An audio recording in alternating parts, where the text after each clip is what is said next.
Welcome to the 2022-2023 school year.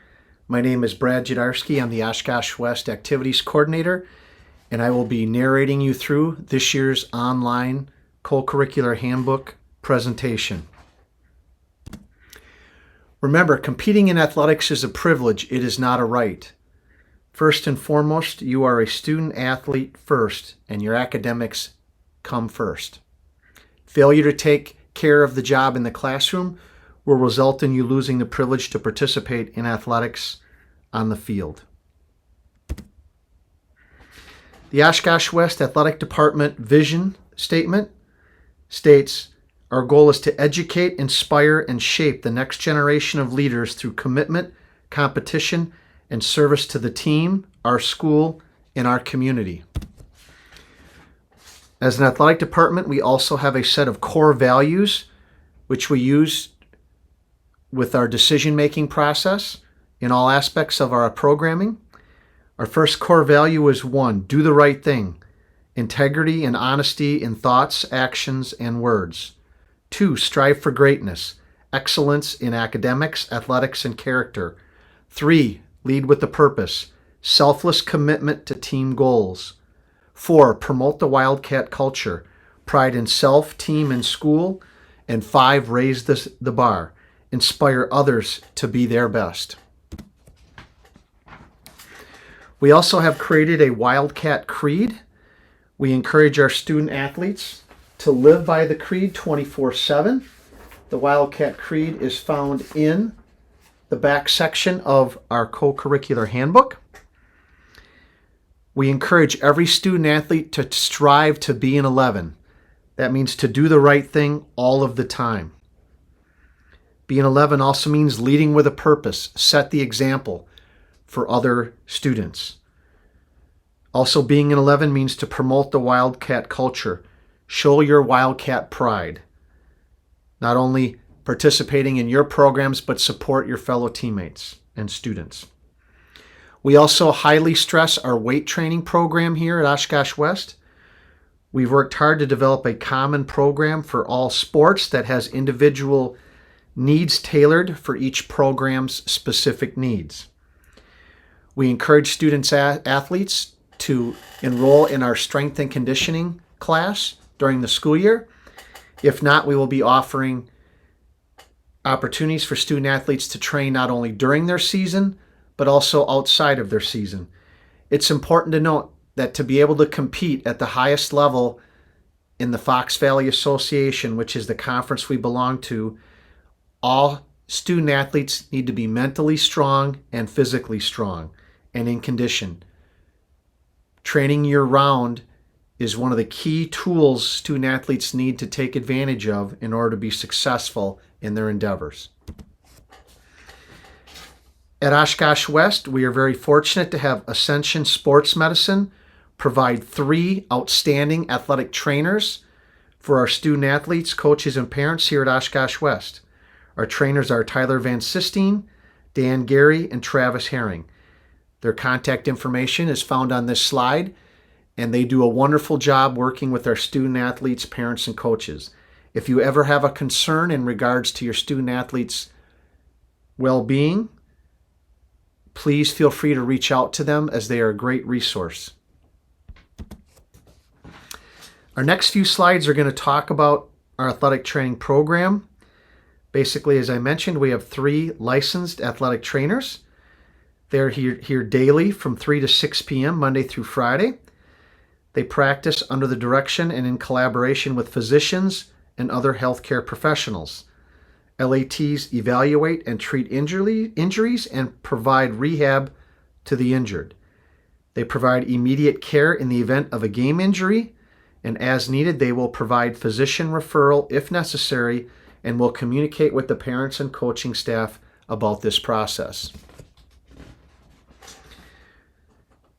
COVID is still with us, and it's important that you are familiar with some of the district's COVID information. So be sure to familiarize yourself with the district's COVID protocols that are in place. If a student is ill, we expect them to not attend school or athletic practices or competitions. We all need to work together to keep everyone safe and to allow our programs to continue moving forward with seasons. If a student does test positive for COVID, clearance from a medical professional to return to participation may be required depending on the district's protocol for COVID at the time. And depending on the severity of symptoms that a student has that may have tested positive for COVID, they may have to follow a return to play protocol before they are cleared for full athletic participation.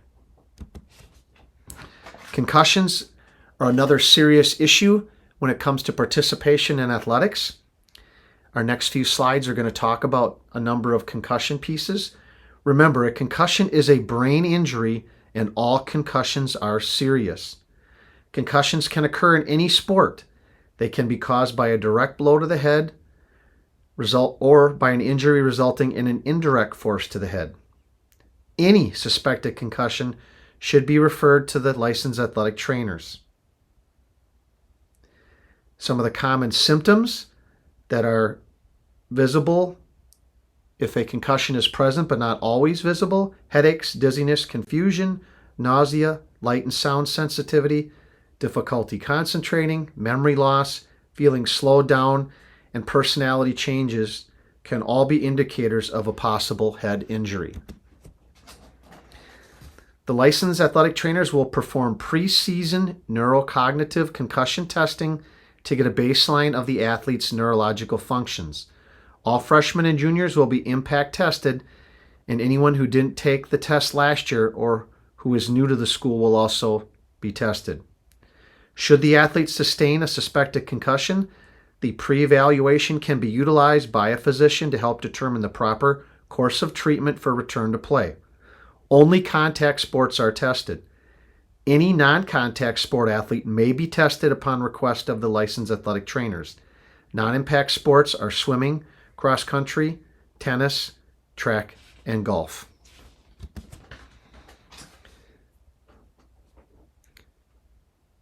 Parents and the coaching staff will be contacted in the case of a suspected concussion. Parents will be directly notified and an informational sheet will be sent home. Athletes should be seen as soon as possible by the licensed athletic trainer, then referred to a physician for further evaluation. All athletes will be kept out of all practices and activities while presenting any symptoms. They will see the LATs daily to track symptoms. When the athlete is asymptomatic, the parent will need a physician's clearance for the return to practice or play. Once cleared by the physician, the LATs will run the athlete through a gradual return to play protocol. This process involves reintroduction of simple cardio, progressing to longer durations of cardio, to strength training, to limited practice conditions, a full practice, and then full return to practice and play status. Coaches are instructed to use the following procedure with student athletes and concussions. When in doubt, if the athlete has a concussion, the athlete is sat out. Parents and athletes are required to turn in a signed concussion information sheet once per school year before they can participate in any sport. That paperwork is signed electronically when you register for athletics in Infinite Campus. Additional information on concussions can be found at the WIAA website on the slide. Also, it's important to note the WIAA provides concussion insurance for all member schools. This insurance is secondary to a family's primary insurance. Information about this secondary concussion insurance will be shared with the student athlete by the athletic trainer if a concussion occurs for a student athlete. Pre-existing medical conditions. It is very important the LATs and coaching staff are notified by parents and athletes about any prior or current health conditions. Examples being diabetes, asthma, allergy and/or allergic reactions, heart conditions, or any conditions that could impact the athlete's personal safety during play. If an athlete carries an inhaler or EpiPen, make sure the coaching staff and teammates are made aware of this and where to find it in case of an emergency. Hydration is an important issue for student athletes as well. It's extremely important in the fall and or winter seasons when the heat is especially impacting student athletes. Athletes should consume at least 16 to 20 ounces of water 2 hours before practice and at least 8 ounces in the 15 minutes prior to practice beginning. Athletes should regularly consume water during breaks, even if they do not feel thirsty. 48 ounces, or roughly 2 normal bottles of water, can be taken in during the course of an hour of strenuous practice. After exercise, for every pound of water lost, athletes need to ingest 16 to 20 ounces of water. That is 1 bottle of water for every pound lost. Some important health information for parents and student athletes. Students must have a valid physical on file with the school before they are allowed to start any practice in any sport. Physicals that are valid for this school year must be on or after April 1 of 2021. Student athletes also need to be advised that there is a WIAA banned substance list that is found in the appendix in the Co-Curricular Handbook. We'll cover that information a little later. Again, student athletes must have a valid physical on file with the school dated April 1 of 2021 or more current in order to be eligible to start practice. Depending on the date of the exam, meaning if it's from April 1 of 2021 to March 31st of 2022, the student athlete and parent will also be required to turn in a completed WIAA alternate year card. At this point in time, I'm going to ask you to grab your OASD Co-Curricular Handbook as we're going to go over some of the important information found within it. Please note anything in bold in the handbook is new information this year, and parents and student athletes are responsible for all of the material found within the Co-Curricular Handbook. If you have any questions at any time about anything, please feel free to ask myself, Mr. Jadarski, or your coach for additional information. All WIAA rules and regulations can be found at the website found on this slide, www.wiaawi.org. Please note, if you turn to pages 5 and 6 of the Co-Curricular Handbook, it explains what some of the rules are for student athletes participating in athletics. We must have a valid physical on file with the school and or an alternate year card if applicable. Students and parents must sign an agreement of parent-athlete form and insurance waiver form.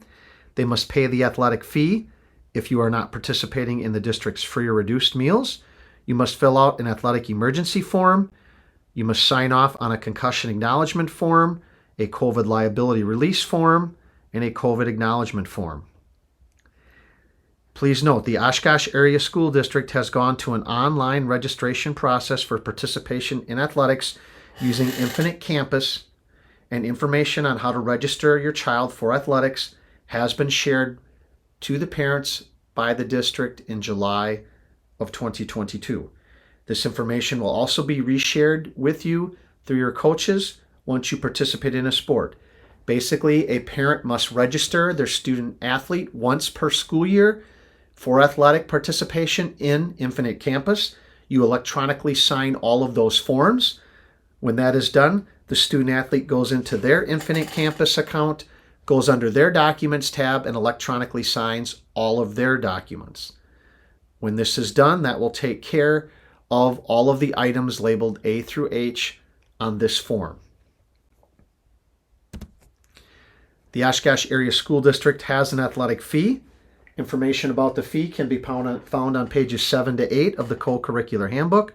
For the 2022-2023 school year, it's $50 per sport, a $100 individual limit per school year, and a $175 family limit per school year.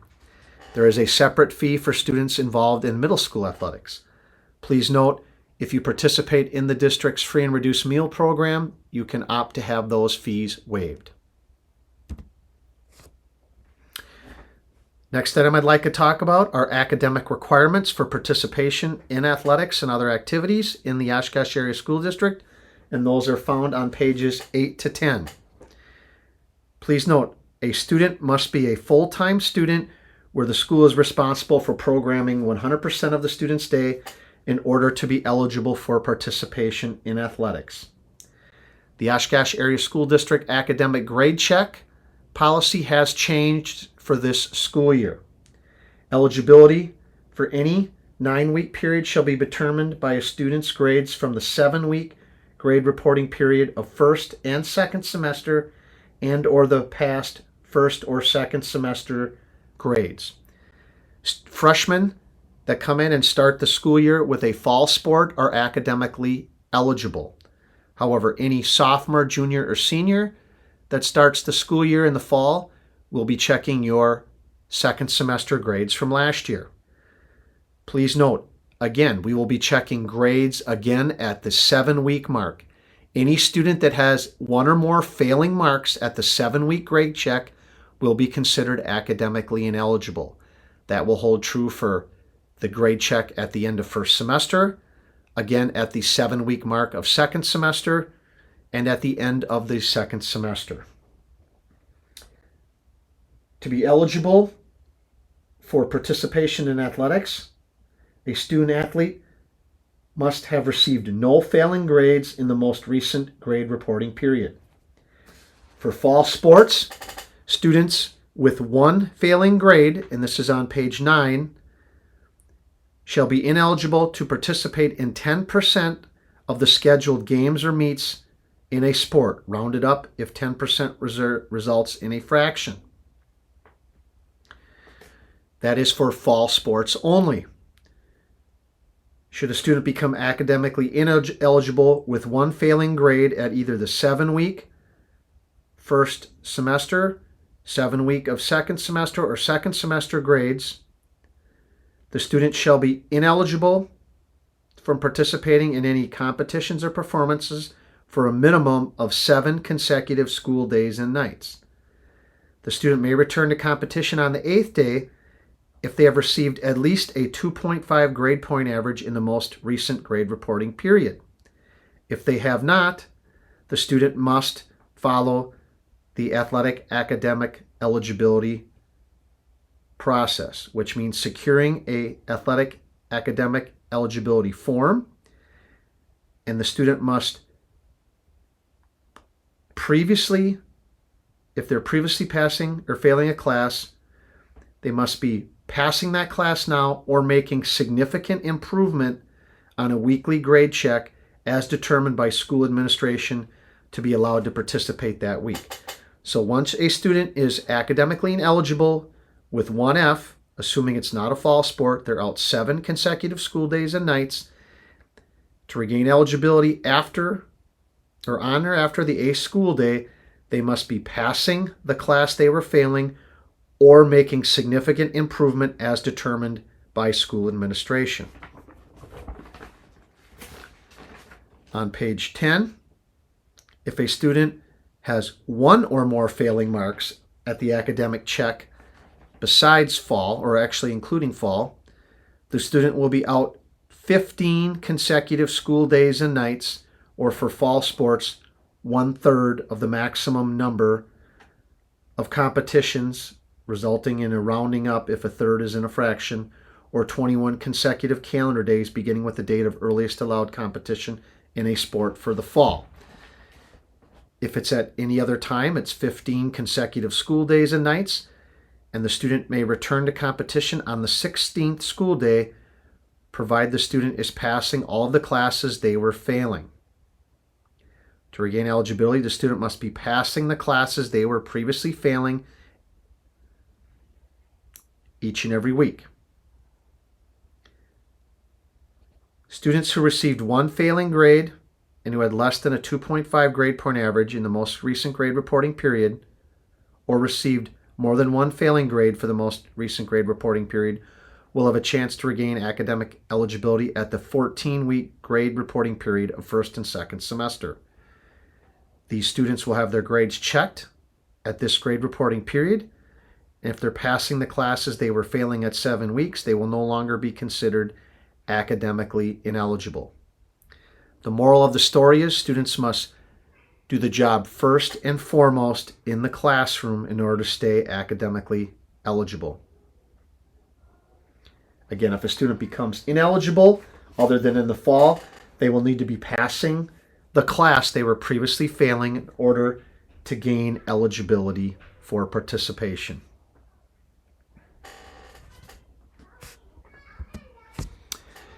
Some other topics I like to cover on pages 10 to 12 of the Co-Curricular Handbook. On the bottom of page 10 and on the top of 11, number 5, a student must be present at classes on the day of a practice or competition to be eligible to participate. Only permission from school administration will permit a student to compete after missing classes. So if your child does not feel well and you contact the school in the morning and let us know that they're not feeling well, but you believe they can get to school for the second half of the day, and you let us know that in advance, and they do get returned to school, many times school administration will provide the student the ability to participate that day. However, that contact must be made by the parent prior to the student coming to school or returning to school. It must be in the morning before the student returns to school. If a student leaves to go home ill the second half of the day, the student will not be allowed to practice or compete that day. For students that are ill or miss school on Friday, to participate in a competition or practice on Saturday will be a discussion between the parent, student, and coach to see what their current health condition is. Regarding out-of-town travel on page 11, number 7, a student who travels to an out-of-town contest with the school team must return with the team. The only exception to this rule is if a student's parent is present at the out-of-town site, he or she may request that the student returns with the parent. This request must be made in person by the parent to the coach, and the parent will also have to sign off that they are taking their child. Please note, a parent can take their child and their child only. A brother or sister is not able to take a student after an event. An aunt or uncle is not allowed to. And a parent can take their child and their child only, not their neighbor. When it comes to vacations, on page 12, number 11, at the discretion of each advisor or coach, when a student is absent due to being on vacation, upon returning to the team, that student will not be allowed to participate in competitions equal to 1/2 of the competitions the student missed. If the student is absent due to being on vacation with someone other than his or her family, that student will not be allowed to participate in whatever number of competitions were missed, one competition for each competition missed. Please note, if a student misses only practices but not competitions due to being on vacation with either family or friends, this may impact playing time for the student upon return. Students and their parents are encouraged to speak with their coach or advisor as soon as possible if they will miss any part of their season. Again, have those discussions early with your coach.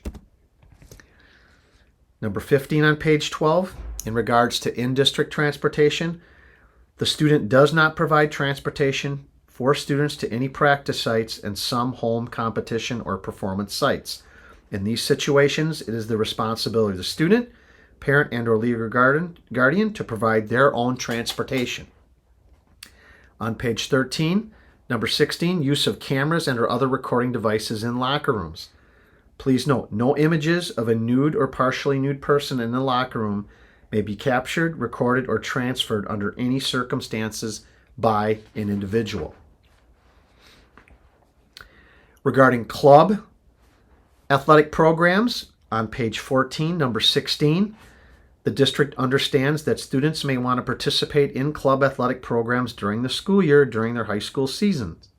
As a result of this, the athletic departments would like to provide some guidance for parents and athletes concerning this issue due to financial commitment associated with club athletic programs.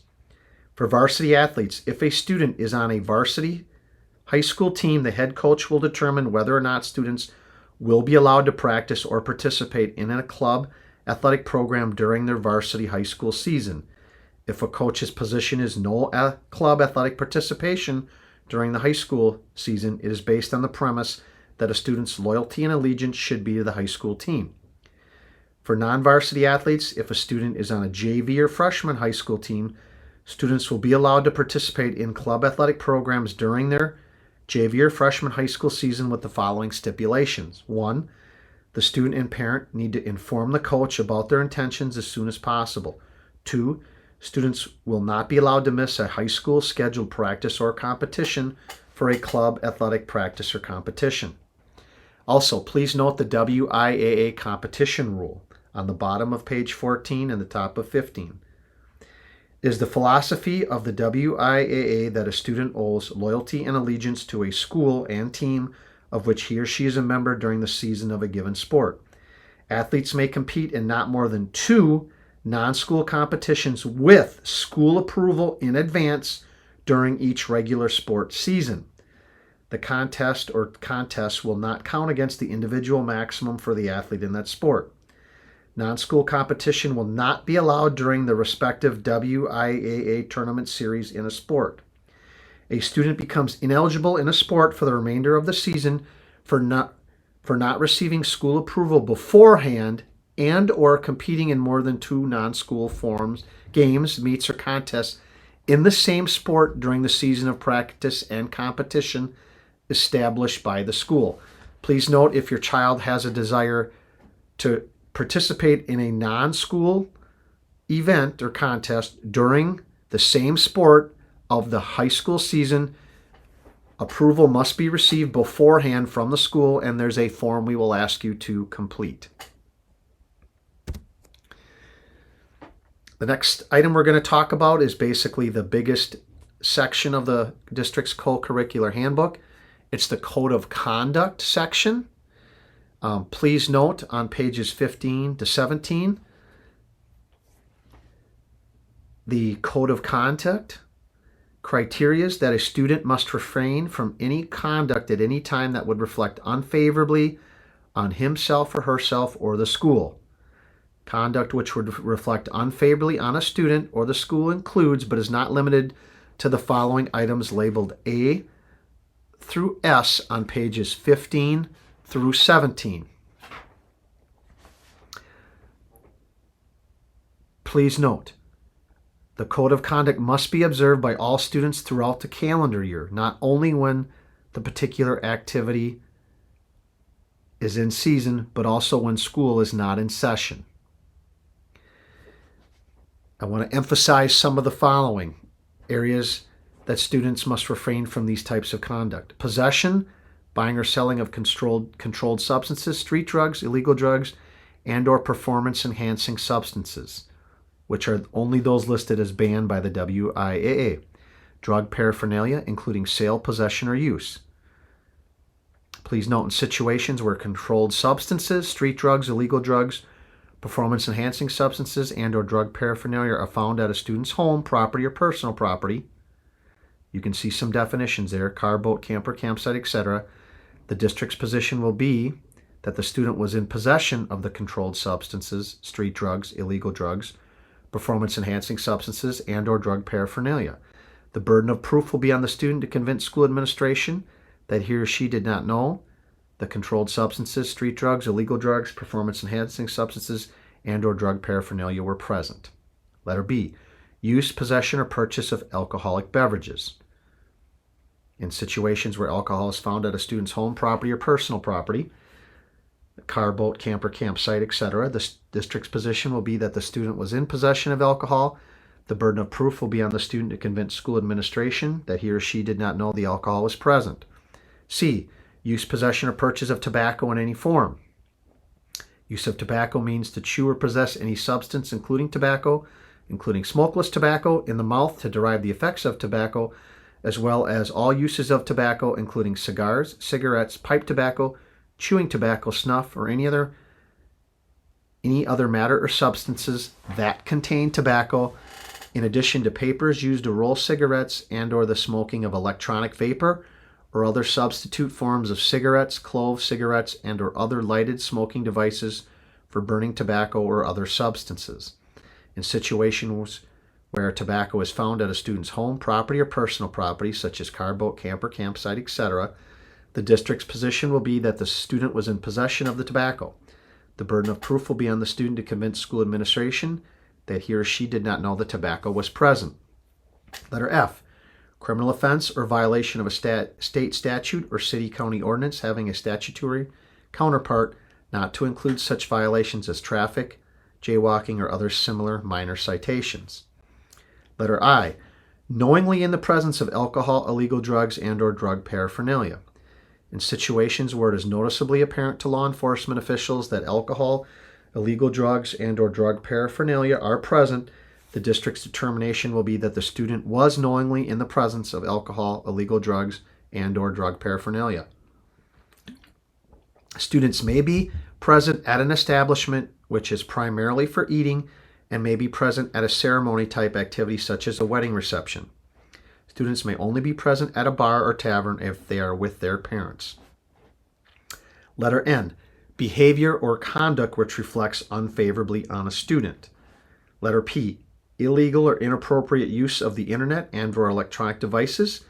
Any posting or communication via social networking websites which disrupts either the education or athletic environment is unacceptable.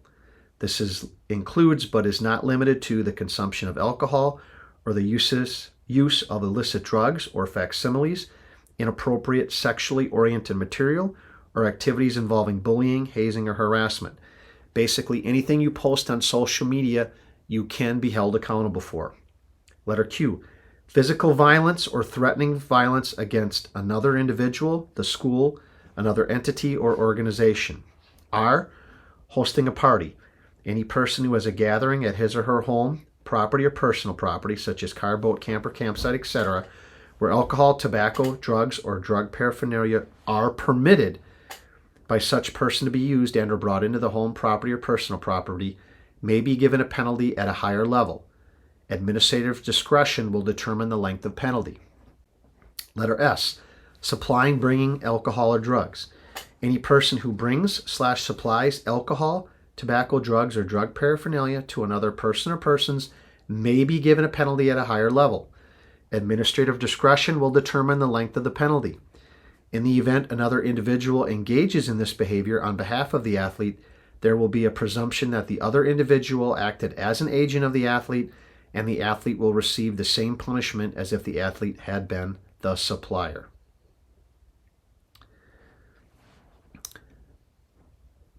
Again, these are all areas, letters A through S, that are considered behaviors or conduct which would reflect unfavorably on a student or the school.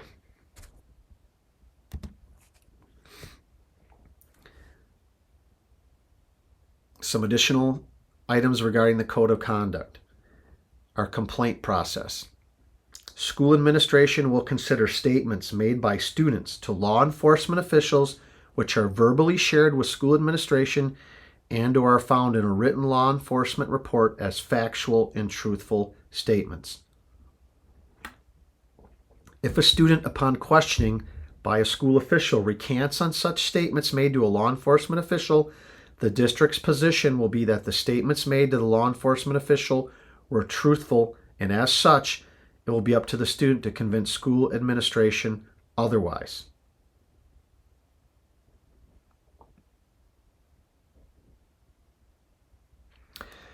Regarding our guidelines for penalties, they're found on pages 17 through 27. Please note on the bottom of page 18 and the top of 19, we have a simultaneous category consequence. We know that students may participate in simultaneous activities. However, if a student incurs a violation, he or she shall be penalized according to the code for each activity. If any or all activity seasons are taking place simultaneously. Note, all category A, B, and E activities will have defined beginning and ending dates. So for penalties for Code of Conduct violations without a self-referral, on pages 19 to 20, you'll see items number 1, 2, 3, 4, 5, 6, 7, 8, and 9. For first violations, the penalties are Again, without a self-referral, suspension for 25% of the regular season or the equivalent of 25% of the regular season. The student may continue to practice at the discretion of school administration. The student must also complete a student assistance program or similar approved educational program in order to be reinstated. Note, for first-time offenders knowingly in the presence of alcohol, illegal drugs, or drug paraphernalia, suspension for 12% of the regular season or the equivalent of 12.5% of the regular season. The student must also complete a student assistant program or similar approved educational program in order to be reinstated. Note, for second-time offenders in the area of knowingly in the presence of alcohol, illegal drugs, and or drug paraphernalia, without any other first-time offense in areas number 1 to 9 above, suspension for 40% of the regular season or the equivalent of 40% of the regular season.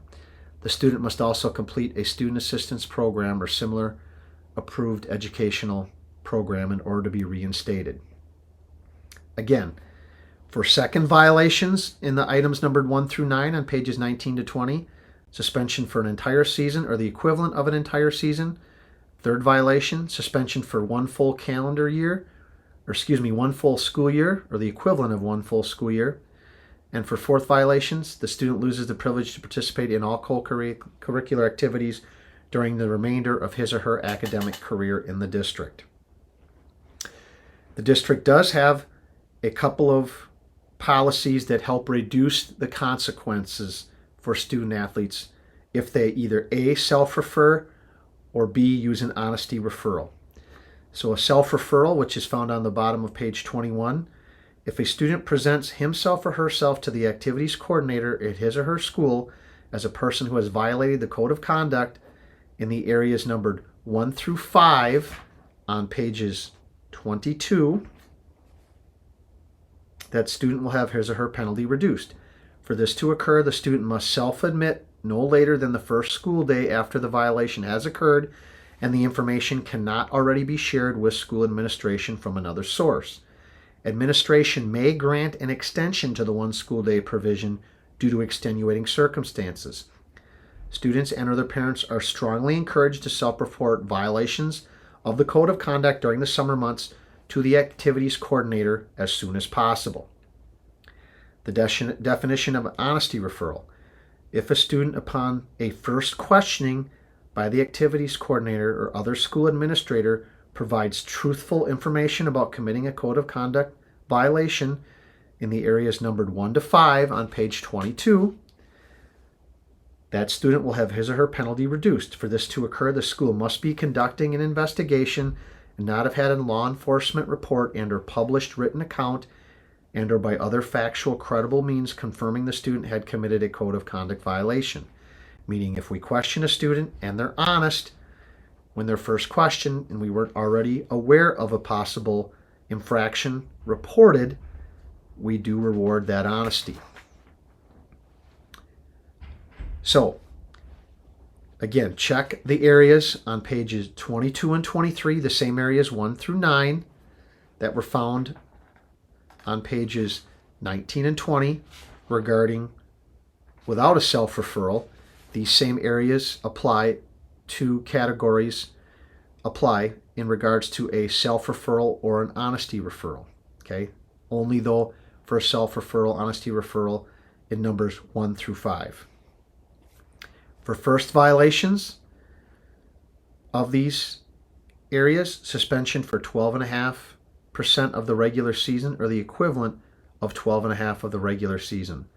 The student must also complete a student assistance program or similar program approved by the school. Note, for first-time offenders in the area of knowingly in the presence of alcohol, illegal drugs, or drug paraphernalias, suspension for 12.5% of the regular season or the equivalent of 12.5% of the regular season. Should the student also volunteer to complete a student assistance program or similar approved educational program, and the time frame permits such participation prior to the completion of a season, the penalty will be reduced to 1 competition or performance. Note, for second-time offenders in those same areas 1 through 9 on pages 22 and 23, without any other first-time offense in the same areas 1 through 9 on pages 22 and 23, in the knowingly in the presence of alcohol, illegal drugs, and or drug paraphernalia, suspension for 25% of the regular season or the equivalent of 25% of the regular season. The student must also complete a student assistance program or similar approved educational program in order to be reinstated. Note, any student with a previous code of conduct violation in this area who meets the definition above for a second-time offense will be eligible for this new language. For second violations with either the honesty referral and or the self-referral, suspension for 50% of the season or the equivalent of 50% of the season with the following requirements. 1, a 20-hour community service plan, which must be submitted to the activities coordinator and approved in completion of the 20 hours of community service. And 2, meeting with the high school's social worker and or district's ATODA coordinator and following through with any recommended course of action. Third violation, suspension will be for 1 full school year or the equivalent of 1 full school year. Fourth violation, the student loses the privilege to participate in all co-curricular activities for the remainder of his or her career. Again, those violations were for self-referral only. I apologize for mentioning honesty referral, but those refer to just self-violation only. For honesty referrals, a first violation is suspension for 16.6% of the regular season or the equivalent of 16.6% of the regular season. The student must also complete a student assistance program or similar approved educational program in order to be reinstated. Note, for first-time offenders in the area of knowingly in the presence of illegal drugs, alcohol, and or drug paraphernalia, suspension for 12.5% of the regular season or the equivalent of 12.5% of the regular season. Should the student also volunteer to complete a student assistance program or similar approved educational program and the time frame permits such participation prior to the completion of a season, the penalty will be reduced to 2 competitions or performances. Note, for second-time offenders in the area of knowingly in the presence of alcohol, illegal drugs, and or drug paraphernalia without any other first-time offense in those areas numbered 1 to 9 on pages 22 and 23, suspension for 33% of the regular season or the equivalent of 33.3% of the regular season with an honesty referral. The student must also complete a student assistance program or similar approved educational program in order to be reinstated. Also note, any student with a previous code of conduct violation in this area who meets the definition above for a second-time offense will be eligible for this new language in the knowingly in the presence area. Second violations for an honesty referral, suspension for 60% of a season or the equivalent of 60% of the season with the following requirements. 1, a 25-hour community service plan that must be submitted and approved by the athletic or activities coordinator and completion of the 25 hours of community service. And 2, meeting with the high school social worker and or district's ATODA coordinator and following through with any recommended course of action. Both of those items must be completed before athletic eligibility would be reinstated. Third violations with an honesty referral, suspension for 1 full school year or the equivalent of 1 full school year. And on page 26, fourth violations with an honesty referral, the student loses the privilege to participate in all co-curricular activities during the remainder of his or her academic career in the district. Please note the areas on page 26 and 27 that are numbered 10 through 15. These offenses are cumulative within themselves only and apply to all activity categories. Number 10, criminal offense or the violation of a state statute or violation of a city county ordinance having a statutory counterpart. The significance of the violation will be evaluated and the suspension will be determined based on the severity of the offense. Note the WIAA rule. Any student charged or convicted of a felony shall, upon the filing of felony charges, become ineligible for all further participation until the student has paid his or her debt to society and the court renders the sentence served, including probation and or community service. Please note the OASD rule could apply in addition to the WIAA rule above regarding if a student is charged with the felony. The student could lose the right to participate in athletics or activities and or clubs for the remainder of their high school career in the district. If a student uses the self-referral and or honesty referral option outlined previously in this handbook, his or her suspension may be reduced depending on the severity of the offense for first or second violations only, and excludes all felony charges in regards to criminal offense or violation of a city, county ordinance having a statutory counterpart. Number 11, physical violence or threatening violence against another individual, the school, another entity, or organization. The significance of the violation will be evaluated and the suspension will be determined based on the severity of the offense. However, the suspension will be for a minimum of 12.5% of the season. Number 12, acts of harassment, including hazing.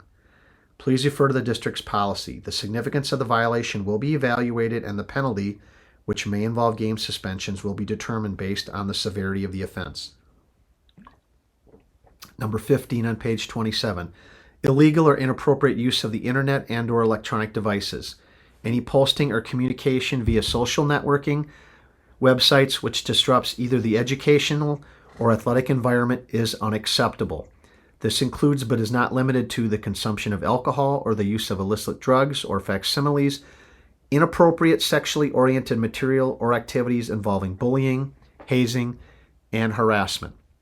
Again, please note, areas number 10 through 15 on pages 26 and 27 are considered violations of the district's code of conduct, but are considered cumulative offenses within themselves only. On page 27 and 8 is information regarding behavioral offenses, which are considered lesser in severity than other code of conduct violations, but they do come with a loss of participation privileges. Please be aware of all items on pages 27 and 8, numbered 1 through 8. A couple of them that I want to cover in particular are number 4, acts of truancy. A student participating in activities might not be permitted to participate in the next scheduled contest whenever the student is deemed truant as defined by school policy, unless administration grants permission to participate. Students may continue to practice at discretion of school administration after consultation with the coach or advisor. Number 5, behavior or conduct which reflects unfavorably on a student. The significance of the violation will be evaluated and the suspension will be determined based on the severity of the offense. Please note, this is a very broad category, but as a rule of thumb, consider the following. Is the behavior or activity considered criminal? If so, a student is going to be more than likely in violation of this area. Also, students that get removed from class with either an in-school suspension or an out-of-school suspension could very well be found in violation of the behavior or conduct which reflects unfavorably on a student's section. Number 6, cheating. A first offense during one's high school career. The teacher involved will handle the situation in the classroom and will make contact with the activities coordinator. For a second violation during one's high school career and any additional offenses, the student will be referred to the activities coordinator for a behavioral offense or code of conduct violation. The significance of the violation will be evaluated and the suspension will be determined based on the severity of the offense. Note, for any first offense found to be especially serious, administration reserves the right to invoke a second offense consequence immediately.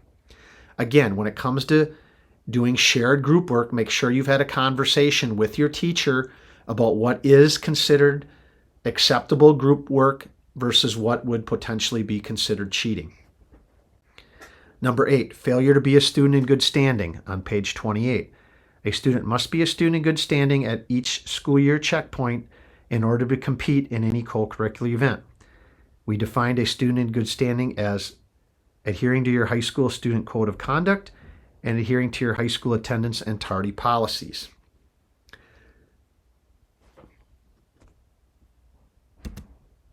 Please note on page 28, the minimum penalty for a code of conduct violation or behavioral offense that results in a student athlete being suspended for any portion of WIAA tournament competition is immediate disqualification of the student athlete for the remainder of the total tournament series in that sport. Athletes who are ineligible during the WIAA tournament for any reason may not appear in uniform, participate in warm-ups, and may not participate in the awards ceremony at the WIAA tournament. So please note, when it comes to violations or behaviors regarding the district's code of conduct, remember, students, you get 4 years to participate in high school activities. Make the most of those 4 years. Every choice has a potential consequence. Bad choices can result in loss of privileges. I know most students carry cell phones. If you end up in a situation where other people show up that are bringing things or doing things that you know are going to put you in harm's way, I strongly encourage you to leave as soon as possible.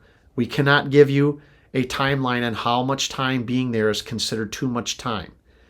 We encourage you to leave as soon as possible. And if you do need to leave, call a parent, text a friend. Don't be afraid to come forward and share with school administration that you were somewhere, somebody showed up, and you left right away.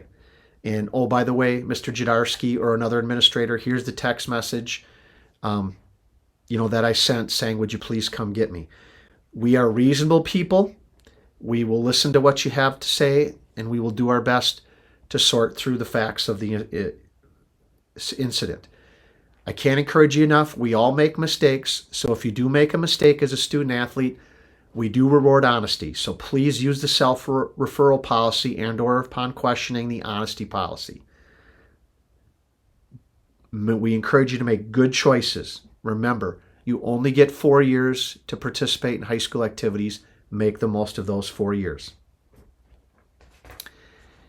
If you're found to be in violation of the district's co-curricular handbook, you do have the ability to make an appeal. The appeals process is found on pages 29 and 30. After a ruling of ineligibility resulting in suspension from co-curriculars has been made, a student and or the student's parents may formally appeal the decision in writing to the activities coordinator, provided an appeal is received within 10 days after notification is sent. Appeals may be filed only in reference to whether there was a code violation or not. An appeal may not be filed to change a consequence. So if you go through the appeals process and we have an appeal, at the conclusion of the conference, a decision will be made by the appeal committee and presented to the students and parents. The appeal committee will either uphold or abolish the co-curricular code suspension. If it's abolished, it means it never existed. However, while the appeal process is occurring, the penalty for the violation will remain in effect. I want to talk a little bit about awards in all conference. This information is found on pages 30 to 32 of the Co-Curricular Handbook. Please note on the top of page 31, to qualify for an award, the athlete student may not be suspended for any alcohol, tobacco, drugs, drug paraphernalia, performance-enhancing substances, vandalism, criminal offense, or violation of a city-county ordinance having a statutory counterpart, or other serious offense considered unbecoming of a student athlete. If an athlete or student self-refers to the activities coordinator for a first-time offense in the area of either alcohol, tobacco, drugs, drug paraphernalia, performance-enhancing substances, vandalism, and possibly criminal offense or violation of a city-county ordinance having a statutory counterpart, that athlete or student may be eligible to receive any school award earned or school awards earned during that season once all obligations concerning the referral have been fulfilled. A reminder that for this to occur, the student athlete must self-refer no later than the first school day after the violation. Also, if a student has not utilized the self-referral option and he or she wants to earn their school award, he or she may apply to earn their school award for a first offense in the areas referenced above by utilizing the following process. 1. The student submits written application to the activities coordinator indicating their desire to earn their school award and includes a 15-hour community service plan. Number 2. Once the application is reviewed and approved by the activities coordinator, the student may begin serving their community service hours. 3. Upon successful completion of all community service hours, the student will be provided with the school award they would have earned that season. On the middle of page 31, please note the following OASD All-Conference Guideline.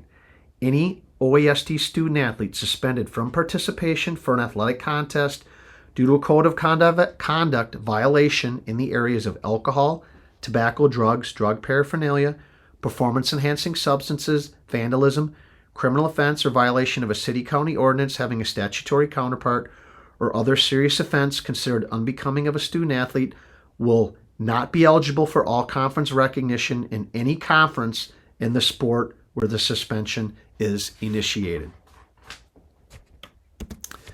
Regarding communication, on pages 32 and 33 of the Co-Curricular Handbook, you'll see the district's policy. I encourage parents and students to be aware of that. Remember, our first course of action that we want is if you have questions about your role, the amount of playing time, or why you may or may not have made a team, we encourage the student athlete to make connection and set up a time to meet with the head coach or the coach of that sport. We want our student athletes to work through that as we think that's a valuable life lesson that they can learn. Sportsmanship information is found on pages 33 and 34.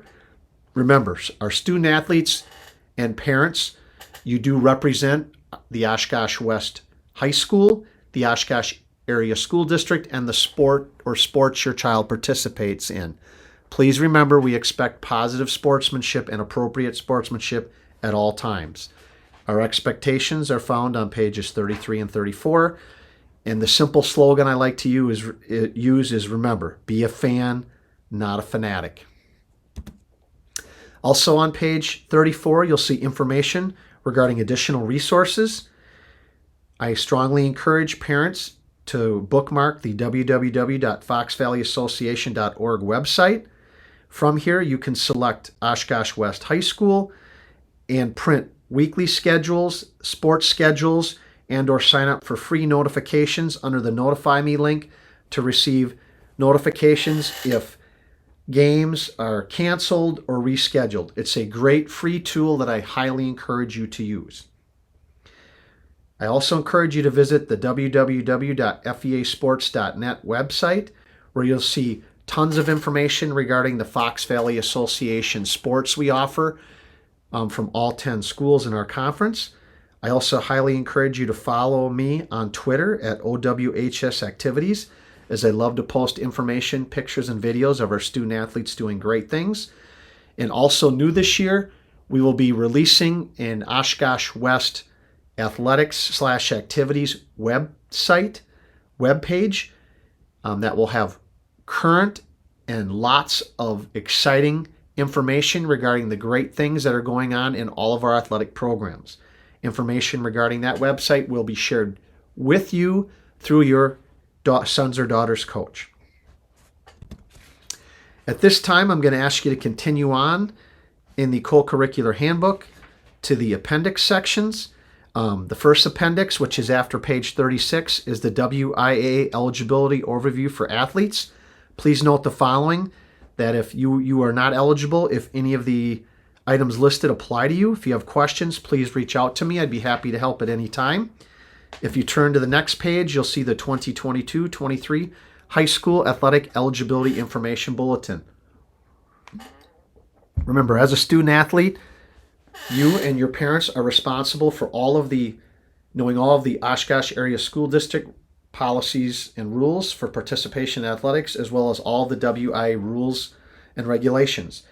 The High School Athletic Eligibility Information Bulletin is a great cheat sheet that highlights an abbreviated version of many of the important things you need to be aware of in order to be eligible as an athlete to participate in high school sports. On the middle of the page 1, age, a student shall be ineligible for interscholastic competition if he or she reaches his or her 19th birthday before August 1st of any given school year. Again, if you have questions about anything related to the Oshkosh Area School District rules or regulations, or WIAA Eligibility Bulletin or Rules or Regulations, please reach out to Mr. Jadarski for clarification on any question. Regarding residence for public school students, a full-time student is eligible for varsity competition only at the school within whose attendance boundaries his or her parents reside within a given school district with these additional provisions, labeled A through J. I just want to mention one of them in particular, letter C. In the event of a divorce or legal separation, a student's residence at the beginning of the school year shall determine eligibility, except in situations involving transfer after the fourth consecutive semester following entry into grade 9. For the purpose of this rule, attendance at one day of school and or attendance at one athletic practice shall determine beginning of the school year. Under this rule, a student who transfers after the beginning of a school year shall be ineligible at the new school unless approval is granted by the Board of Control in accordance with the transfer and or waiver provisions as described in the WIAA High School Handbook. Basically, a student is eligible only in the school district within boundaries where his or her parents reside. Transfers are found on the second page of the eligibility bulletin on the bottom of page 2 and continues on page 3. A full-time student may be afforded up to 8 consecutive semesters of interscholastic eligibility upon entry into grade 9. Transferring schools at any time may result in restrictions being imposed on eligibility or in some cases denial of eligibility. For the purpose of this rule, attendance at one day of school or attendance at one athletic practice shall determine beginning of the school year. These additional provisions relate to transfer cases. They're lettered A through M. I'd like to talk about a couple in particular. A student who transfers from any school into a member school after the 6th consecutive semester following entry into grade 9 shall be ineligible for competition at any level for one calendar year, but may practice unless the transfer is made necessary by a total and complete change in residence by parents. The calendar year will be determined from a student's first day of attendance at the new school. Letter B, students entering 9th or 10th grade at the beginning of the school year and who are within the first 4 consecutive semesters of high school shall be afforded unrestricted eligibility provided all rules governing student eligibility are met. Letter C, students entering 11th grade are restricted to non-varsity opportunities for one calendar year. Letter D, students entering 12th grade as transfer students are ineligible to compete at any level for one calendar year but may practice. Letter G, in the event of divorce or legal separation, residence at the beginning of the school year shall determine eligibility for students entering 9th and or 10th grade. In situations involving transfer after the 6th consecutive semester following entry into grade 9, the student is ineligible to compete at any level for one calendar year but may practice. Letter H, district policies with respect to intra-district transfers do not supersede WIAA transfer rules in situations involving post-6th semester transfers. We are a multi-district high school, so this area applies to us. Intra-district transfers occurring after the 6th consecutive semester following entry into grade 9 result in the student being ineligible to compete at any level for one calendar year, 365 days, beginning with the first date of attendance at the new school, but may practice. So when it comes to transfers, please note, transferring schools at any time can result in the removal of some ability to participate in competitions and or a denial of eligibility depending on when that transfer takes place. Please reach out to me if you have any questions in regards to transferring and how it impacts your eligibility. On the middle of the third page of the high school eligibility bulletin under training and conduct, a student athlete must follow his or her code of conduct or training rules on a yearly basis. Please be aware of A through I. I would like to in particular mention a couple of them. C, any student charged and or convicted of a felony shall, upon the filing of felony charges, become ineligible for all further participation until the student has paid his or her debt to society and the court considers the sentence served, including probation, community service, etc. This is the WIAA rule. Please be aware I mentioned the Oshkosh Area School District rule regarding any felony is somewhat different or has the potential to be more severe. Letter E. A student athlete who violates any part of the school or WIA's code of conduct resulting in suspension for any portion of the WIA-sponsored tournament competition must be immediately declared ineligible for the remainder of the tournament series in that sport. During the WIA tournament, an ineligible athlete may not suit up. Letter F.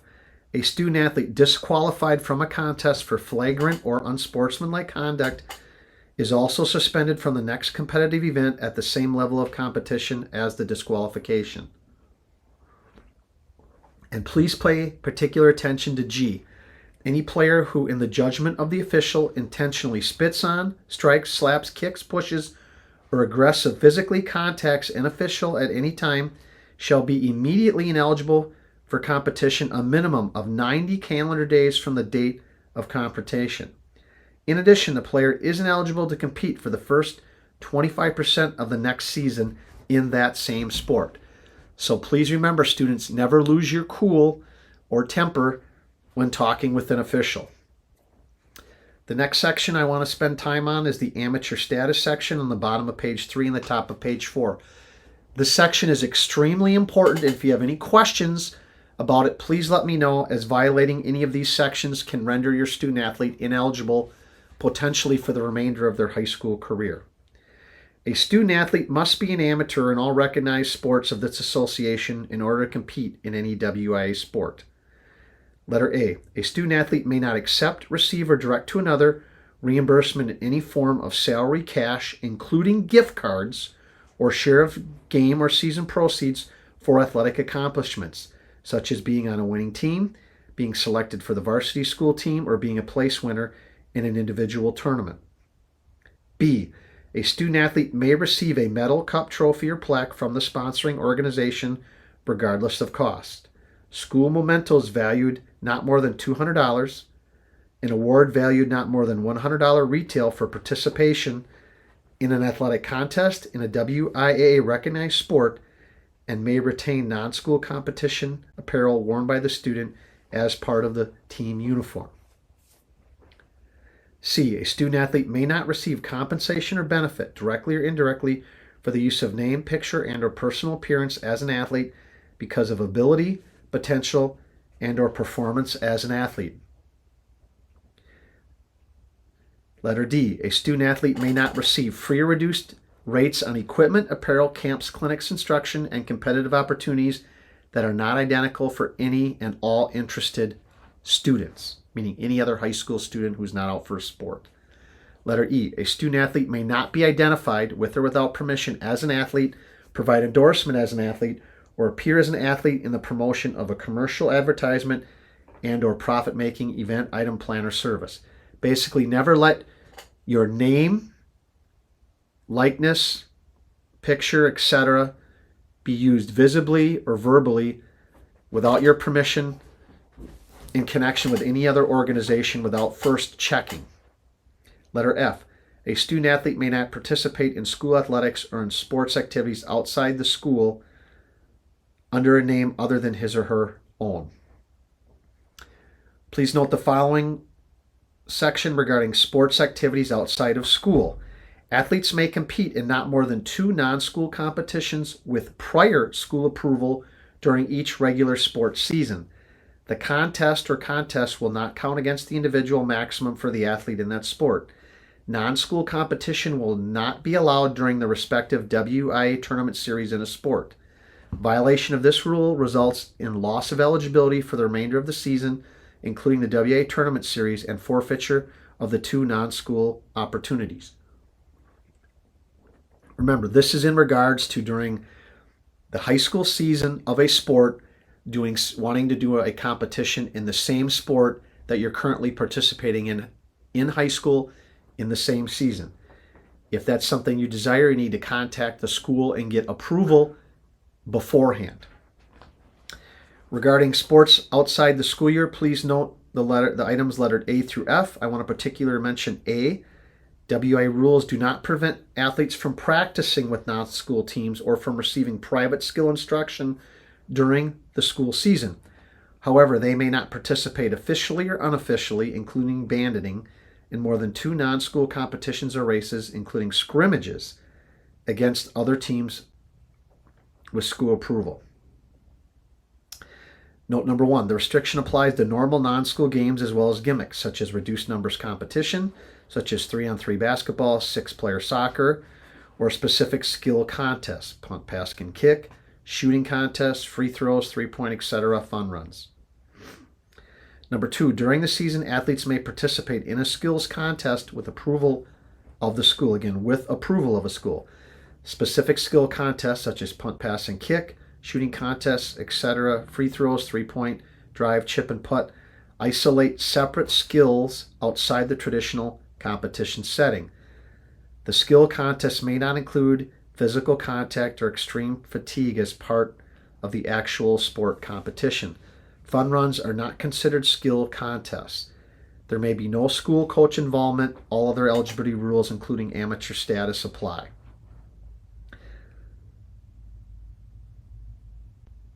Please note letter C. A student athlete or his or her parents must pay 100% of the fee associated with specialized training or instruction, such as camps, clinics, and similar programs. Also, a student who is a member of a school team during the previous school year may not delay reporting for the school team beyond the school's official opening day of practice in order to continue non-school training or competition in that same sport. So those are some of the highlights of the WIAA High School Eligibility Bulletin. Please note on the 4th page where it says Parent Athlete Rules of Eligibility Sign-Off Form, you do not need to sign off and turn that in. By signing our Infinite Campus forms, you are basically attesting to that. Recently in the news, you've heard about the NCAA name, image, and likeness legislation that has had a significant impact on college athletes. So recent changes which allow NCAA athletes to profit from name, image, likeness do not apply to WIAA student athletes. As we begin the school year, the WIAA will continue to provide further guidance for schools to share with students. Student athletes have already begun to receive DMs on their social media accounts from those looking to solicit their business. For now, the most important piece of information for member schools to have is that this is not allowed in high school education-based athletics and result in a career-ending violation for a WIAA high school student athlete. So again, if you get approached about the name, image, likeness information from a business or other individual, please remember it is not allowed during your time as a WIAA high school student athlete. The next appendix found in the Co-Curricular Handbook is the WIAA Performance Enhancing and Banned Substance Information and List. Please note, banned substances, there are drugs that are illegal or could be harmful if taken in excess amount. Possession and or use violates the WIAA Code of Conduct. Note, there is no complete list of banned substances. Any substances chemically related to these classes is also banned. The student athlete shall be held accountable for all drugs within the banned substance class, regardless of whether they have been specifically identified. Please note, medications prescribed by a health provider used by the individual that they have been prescribed to and used as prescribed should not be viewed as violating the controlled substance supplemental provision of the school's handbook. Note, discouraged substances. Dietary supplements are poorly regulated. Substances can contain banned ingredients without being on labels or become contaminated with banned ingredients during manufacturing. Very few supplements have been tested for safe use by youth. Schools and coaches may not provide or allow discouraged items in connection to a school's program. Possession or use may violate school district policy, so please note and pay attention to all of the items that are considered banned on the WIAA list and considered discouraged. Also be aware of what's permissible on page 4. Make sure you read the label regarding anything you take that is considered a supplement, as it can have an impact on your WIAA eligibility. The next section or appendix is information from the National Federation of High Schools. It's called a Parent's Guardian's Guide to Concussion. It's something I encourage you to read and be aware of. What is a concussion? A concussion is a traumatic brain injury that interferes with the normal function of the brain. Concussions were previously referred to as ding or bell ringer, but this undermines the seriousness of problem. Any suspected concussion must be taken seriously. An athlete does not lose consciousness to suffer a concussion. In fact, less than 5% of concussed athletes suffer a loss of consciousness. Coaches are instructed by law, when in doubt, if a student has a concussion, they are required to sit out.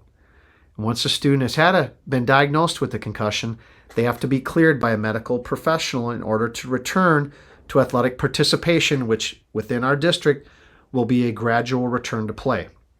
The second page of the Parent's Guide to a Concussion: what are the signs and symptoms of a concussion?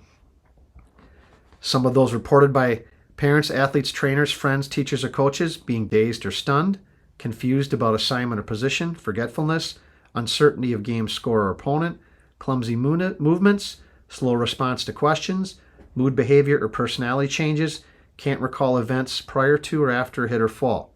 Symptoms typically reported by an athlete: headache or pressure in the head, nausea, balance problems or dizziness, double or blurry vision, sensitivity to light and noise, feeling sluggish, hazy, foggy, or groggy, concentration or memory problems, confusion, not feeling right, or feeling down. Please be aware of these signs and symptoms, parents, and familiarize yourself with the information found in this Parent's Guide to a Concussion. The next appendix from the National Federation is in regards to hazing. It starts with the title, "What is hazing?" The National Federation defines hazing as any humiliating or dangerous activity expected of a student to belong to a group regardless of their willingness to participate. We take hazing or initiation type activities very seriously here at Oshkosh West. We don't condone them. And please be aware that hazing or initiation type activities are inappropriate and in some cases, or many cases, can be considered illegal and against the law. So if your child feels like they've been the result of any hazing or improper initiation activities, please have them report this information to their coach or a school administrator as soon as possible so that we can deal with it. The last appendix for parents and students is the Positive Sport Parenting Guide. We encourage parents to read the 10 questions, honestly take the scoring, and then score yourself to see how you do. Remember, the best advice I can give you as a parent regarding your student athlete is to release them to the coach, meaning let them go, let the coach them during their season, be supportive of the coach in public and in private. If you send mixed messages to a student athlete, you put them in a difficult spot, having them try to do something that maybe you as a parent want them to do versus what their parent wants them to do. Being a part of a team means doing what's best for the group, not necessarily what's best for me. So we all need to work together to provide the best possible experience for every student athlete and to give our teams the best possible chances to be successful. Many student athletes may have a desire to compete in athletics beyond high school at the college level. You need to be aware of the NCAA Eligibility Center. This is extremely important for student athletes who may compete at a Division I or Division II institution. I encourage you to talk with your guidance counselor to be familiar with the NCAA Eligibility Center, as well as the rigorous academic requirements that are going to be needed during your high school career in order to be eligible at any NCAA institution, especially a Division I or Division II institution. You can register with the NCAA Eligibility Center at any time. If you are a transfer student, meaning you are new to the Oshkosh Area School District for the first time this school year, it's imperative that you reach out to me so we can talk about all of the things that need to be taken care of in regards to transfer students. My office number and email address are found on the slide. Regarding locker rooms, the Oshkosh West Athletic Department supplies locks for athletes that are issued lockers in the varsity locker rooms. We encourage you to lock up your valuables. All of your valuables should be locked up at all times. Also, once your season is concluded, even if you're doing another season right away, you must clean out your locker when your season is done. We then clean the lockers and have them reissued for the next season's sport. But the best advice I can give is lock up your valuables at all times so that you don't lose anything. The number one issue we find when things are lost or stolen, specifically taken, is that the student athlete didn't lock up their stuff. Parents, we want you to be aware of the Oshkosh West Booster Club. It's a volunteer organization that meets during the school year, typically on the first Wednesday of the month at 6:30 p.m. in the O Room. It's a wonderful organization that raises funds to support all of our athletic programs, but they can't do it without your help. During the high school year, sports are assigned to work the concession stand. The number of events assigned is based on the size of the sport, meaning the larger the sport, the more events, or the more events that sport needs to have the concession stand open for, the more events they are assigned to work. Please, when you get that call to help or email to help with that concession stand event, please do your part and sign up to help. It's a lot of fun and it's very easy to do. There are also a number of fundraisers the Booster Club has during the course of the year. When you get information about those, we encourage you to please get involved and help support the club. And also for those that are very interested in the club, come to our meetings, come and get involved as we need everyone's help. Many hands make the workload a lot lighter. With that, this will conclude the 2022-2023 OASD Co-Curricular Handbook presentation. Again, my name is Brad Jadarski. I'm the Activities Coordinator. On the handbook, you'll find my office number and email address. Please reach out to me at any time with a question, as I am here to help. Our goal is to provide a positive experience for all of our student athletes. Please understand, we are doing the best we can to provide that positive experience. We all need to work together to communicate with one another and to put in the time to have the success we all want. Make it a great year and go Wildcats.